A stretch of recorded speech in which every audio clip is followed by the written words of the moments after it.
In this video, I'll be discussing Sigil, the City of Doors, and the various factions that are within. Now, Sigil is a robust city at the center of the Great Wheel cosmology for Dungeons & Dragons. And yes, I'll be calling it Sigil and not Sigil, and I've said it Sigil way so many times that it takes me a minute to change to the other version.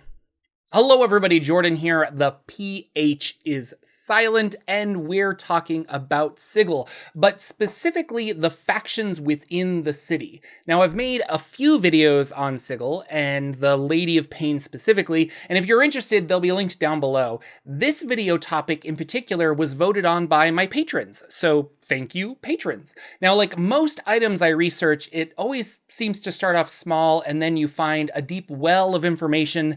And, well, let's dive in. Sigil, also known as the City of Doors, the Cage, or the City of Secrets, is quite the place for adventurers. From Sigil, you can travel anywhere or nowhere. Depending on the portals available to you, Sigil might be your prison or a simple stop on your way to anywhere. It makes for a great transitory place, a brief adventure as your party traverses to their final destination. Not surprisingly, though, it has become so detailed that you could really have an entire campaign that resides in Sigil, or maybe it could become the home base for your players. Now, if you start to read any published campaign setting, you'll start to notice that there are factions. They could be kingdoms or religions, but they're a way to define characters from other characters. An ideal to follow that can translate to a personality or belief that you can apply to a non-player character. Now, factions play an important role in most campaign settings.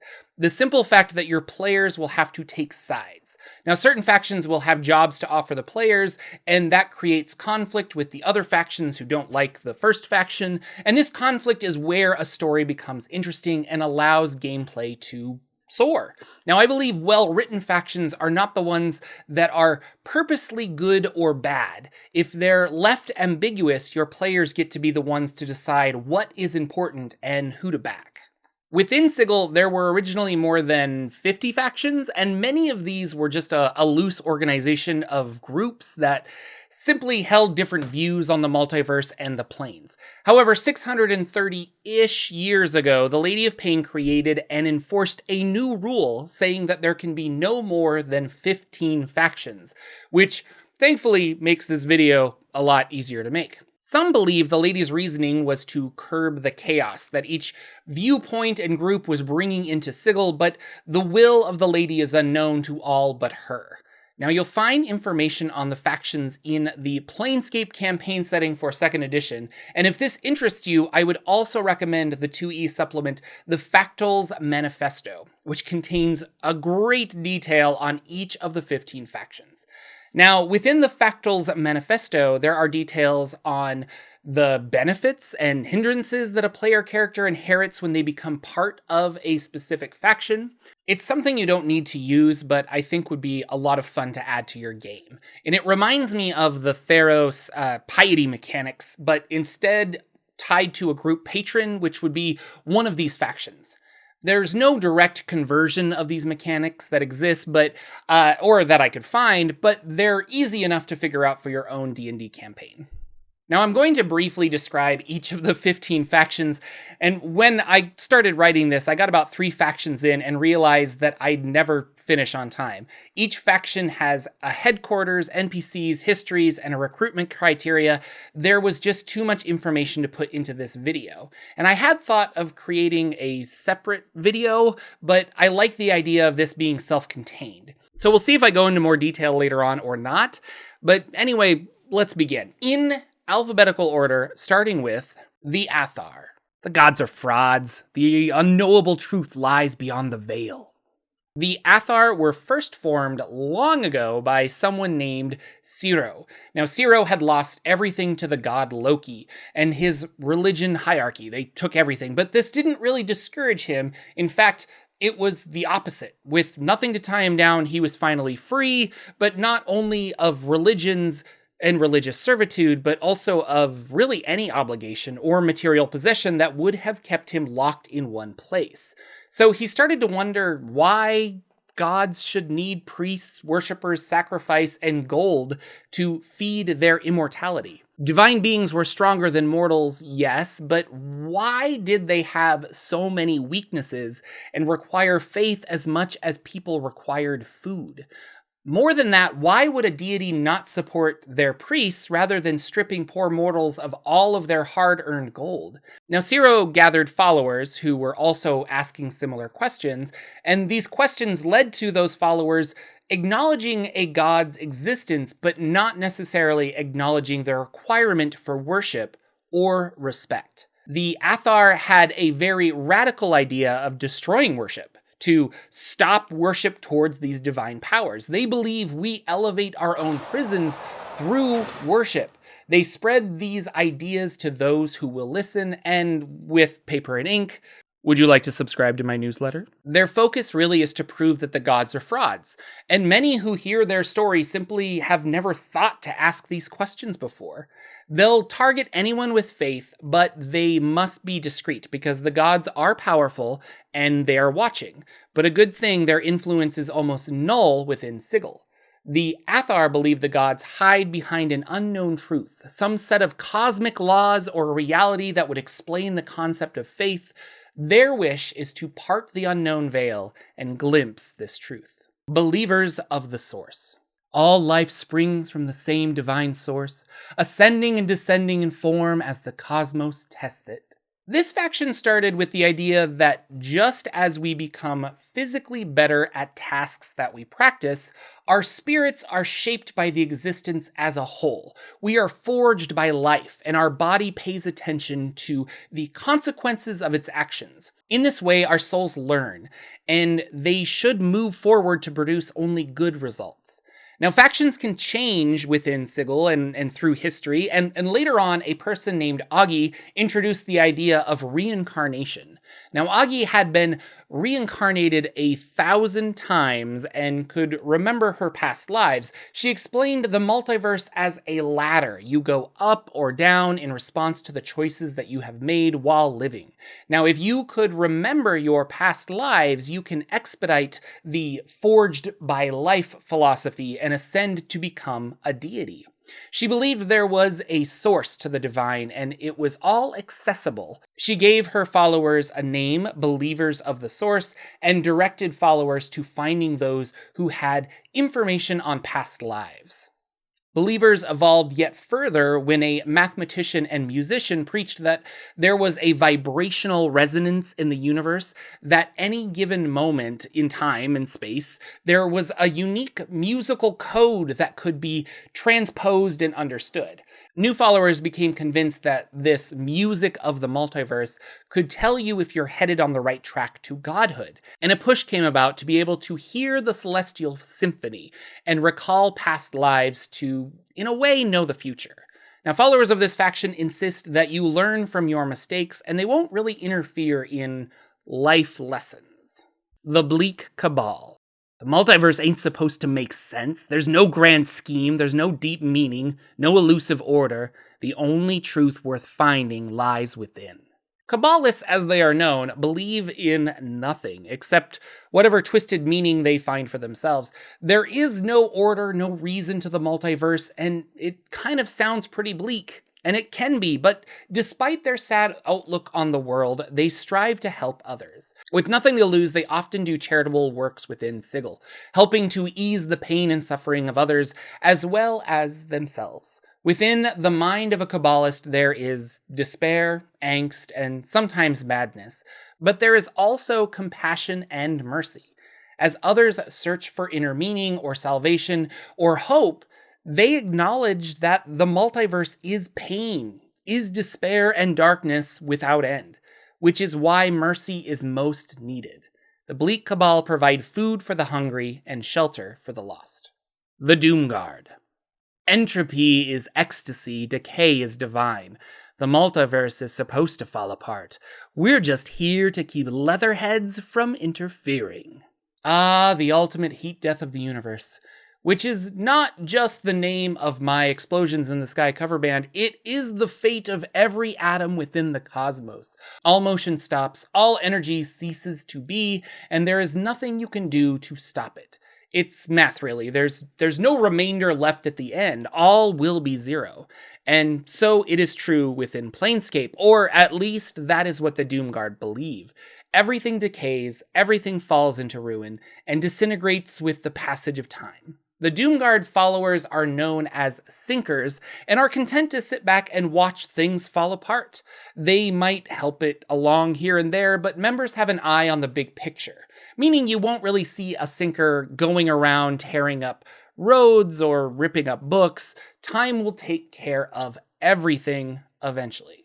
Now, their strongest proof for their beliefs was when the Lady of Pain forced over 50 factions to become the now 15. It was the perfect example of entropy to the Doomguards, and afterwards their loose organization became an official one. The Dustmen. We're all dead, some more than others, so we explore our current state with patience, purge our passion, and ascend towards the purity of true death. An extremely odd faction, it may be the first. No one can really recall when the Dustmen weren't around, and its members don't really like to talk about births or beginnings, so you'll not hear the start of how this faction came to be from any member, even if they knew it. Their focus is on the dead and the end of things. Most other factions ignore the Dustmen. The only one that has a problem with them are the Sensates. The Dustmen are a weird faction. They don't try to kill or raise the dead. They just believe that we're all already dead. Probably not dead in the literal sense, but nothing lasts forever, so just embrace the truth. The Fated. The multiverse belongs to those who seize it. No one's to blame for a poor sod's fate but the sorry sod himself. The Fated are an odd bunch. Their members are known as Takers, seize the day, I suppose, and the Fated are in charge of the Hall of Records within Sigil, so home to all of the births, deaths, and business transactions in the City of Doors. They also collect the taxes in the city, and if you cross a Taker, you might find yourself owing 50,000 gold pieces in back taxes. Now, the faction itself has been around for a very long time, since there's always been a need for record keeping. And now the main focus of the Fated is to try and figure out what you want, and to also figure out a way to get it. It really reminds me of that 80s businessman from Futurama. His only regret is that he had bonitis. The Fraternity of Order. Everything has laws, most are dark. Learn the laws of the multiverse, and you can rule it. Now, if the Fated wanted to understand the self to gain power in the world, the Fraternity of Order wants to understand the world to make themselves powerful. With knowledge and understanding, you can manipulate the things around you. Knowledge of law is the ultimate power. Social laws, physical laws, or magical laws, laws that cannot be broken, but perhaps bent. Knowing this gives you an edge in the multiverse. Their members are known as governors, and they record and catalog research in many fields. Now, by doing this, they hope to find unrealized laws to uncover a pertinent discovery. They make great legal advocates, attorneys, and judges. They don't create the law per se, but they do keep the mechanism of law well-oiled and moving. The Free League. This ain't no faction, and nobody tells us what to do. Keep your options open. Nobody's got the key to the truth.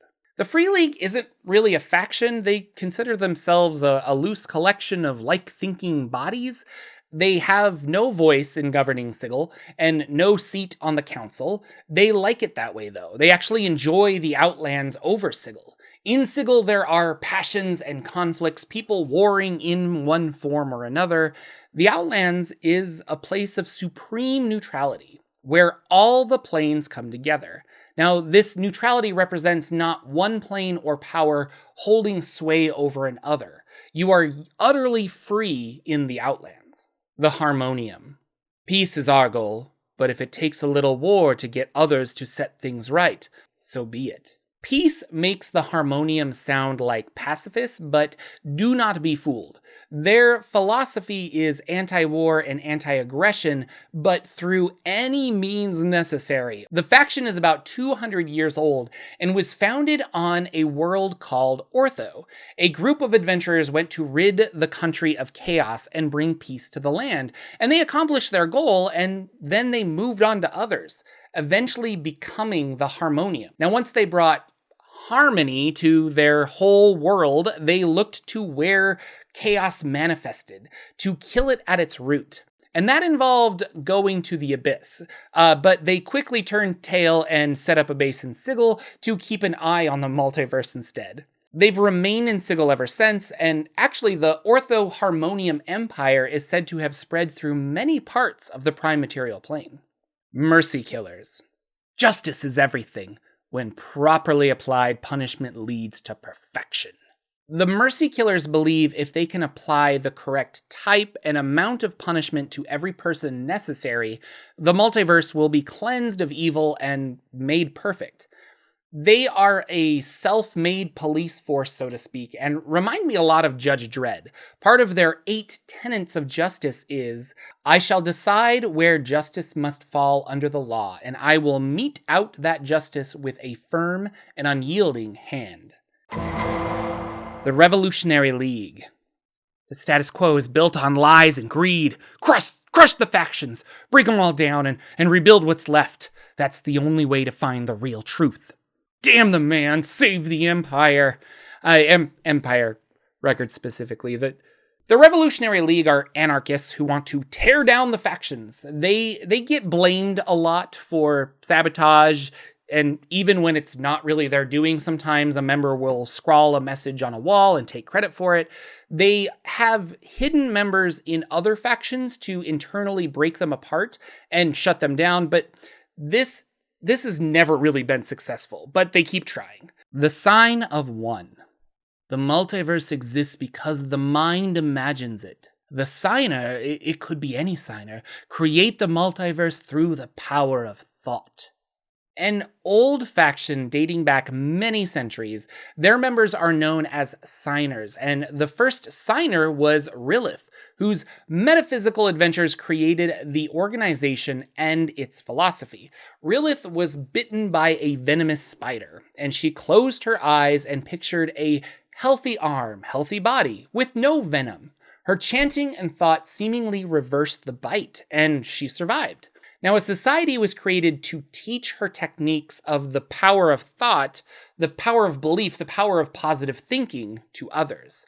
This faction feels young to me despite being so old, and it isn't really clear if the power of positive thinking is making any great changes. Currently, they are collectively testing their powers by trying to revive a dead god. The Society of Sensation. To know the multiverse, experience it fully. The senses for the path of truth, for the multiverse doesn't exist beyond what can be sensed. Sensates, as they are known, live to experience the next sensation and to understand the physical, cerebral, and emotional parts of themselves.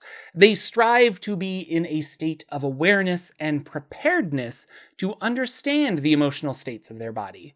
To be in control is to prevent fear from entering the body.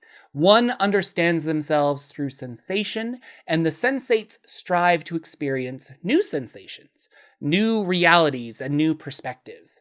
The Transcendent Order. Action without thought is the purest response. Train the body and mind to act in harmony, and the spirit will become one with the multiverse. The Transcendent Order's members are known as ciphers, and they are concerned mainly with themselves. They look inward more than any other faction. They strive for harmony and truth and their own proper place within the multiverse. Many members lean in particular directions, which seem to balance the feelings and actions of other factions. They take an antithesis approach in this balance to counter and eliminate extremes from other factions. So when a member from another faction acts counterintuitive to that faction, a cipher was probably behind it. Ciphers are often used as mediators between parties because of their fairness. Xaositects. Chaos is truth, order delusion, embrace the randomness of the multiverse, and one learns its secrets. Our last faction is the Xaositects, and they're odd. They don't organize, they don't keep histories, they don't even have a real headquarters, and any movement started by their faction doesn't really seem to last, and it dissipates rather quickly. They have rarely done anything of historical significance. Their chaotic nature doesn't lend well to planning, which is probably the downfall of their faction, yet they persist. When Xaositects gather in numbers, something random will take place, but nothing supernatural. They might plant a dozen flowers on the side of a building. Why? No idea. One thought about the Xaositects is that if they try anything and everything, eventually something will come from chaos. If a 1,000 monkeys work at 1,000 typewriters, sooner or later they'll come out with a masterpiece. If this video has sparked your curiosity, then check out the links down below to the advanced Dungeons & Dragons resources I used to make this video. Each of these factions has enough detail for their own 10-minute video, and maybe I'll combine 3 factions or so and make 5 videos later on. Thank you so much for watching. Thank you for subscribing and telling your gaming group about these videos. Links down below to other videos such as The Lady of Pain and Planescape in general. And I will see you guys all in the next video.